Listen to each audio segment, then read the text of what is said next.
Voilà, c'est le portrait d'Odile Duvaux. Elle dirige, je la connais pas encore très bien justement, donc Odile Duvaux, elle dirige un laboratoire français en pointe pour la recherche d'un médicament contre le Covid. Elle est donc française. Oui, et donc on va essayer de retenir son nom. Odile Duvaux, présidente d'une entreprise nantaise qui s'appelle Xenotera, qui a mis au point un médicament donc contre le Covid, qui s'attaque à la fois au virus tout en boostant l'immunité. Les essais cliniques sont terminés, la phase 3, ils sont encourageants. L'Agence européenne du médicament examine en ce moment même en procédure accélérée sa demande de mise sur le marché.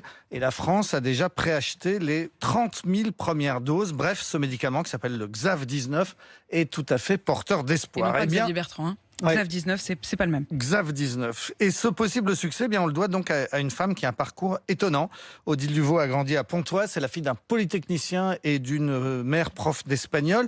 Deux parents qui attachaient beaucoup d'importance aux études et elle ne les a pas déçus. À 16 ans, elle passe le bac. L'année suivante, elle est première au concours d'entrée en médecine. Parallèlement, elle intègre Normal Sup, rue d'Ulm, et elle en sort major. Logiquement, elle rejoint ensuite l'Institut Pasteur, devient chercheuse en neurobiologie. Mais au bout de 10 ans, la trajectoire dévisse. Elle en a marre des lourdeurs de la recherche publique et des égos des mecs, des chercheurs. Elle quitte cet univers pour entrer, où ça, chez Auchan. Qui est pas non plus un univers où il y a pas beaucoup d'ego, de mecs, mais bon. Bon, en tout cas, la surdiplômée scientifique va, à partir de ce moment-là, faire carrière dans les supermarchés. Et elle finira même directrice de la communication d'Auchan. Entre-temps, elle a aussi eu 6 enfants, dont un, malheureusement, est mort dans un accident à 30 ans. Professionnellement, après Auchan, changement de programme. Elle crée une société de conseil à Paris. Puis, changement de programme encore. Son mari médecin est nommé à Nantes. Elle le suit là-bas et elle crée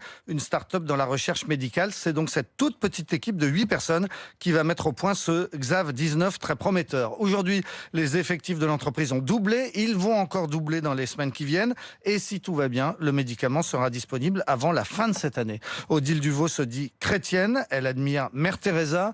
Elle souhaite que la moitié de la production de cet éventuel médicament soit distribuée gratuitement dans le tiers-monde. À 60 ans, elle vit donc une incroyable aventure. Mais elle a encore d'autres rêves qu'elle a confiés au quotidien Les Échos. Elle aimerait redevenir médecin, elle aimerait enseigner les mathématiques, et puis elle voudrait aussi apprendre le piano et un jour gravir un sommet. Elle fait pas partie de ceux qui voulaient prendre leur retraite à 55 ans, à 60 ans. Elle a encore une belle carrière devant elle. Ce marché des médicaments, des traitements contre le Covid, il est énorme, on imagine, Manu. Il est considérable. Ce qui est très intéressant, c'est de voir qu'aujourd'hui, avec les nouveaux outils modernes de recherche, et notamment tous les outils digitaux, vous pouvez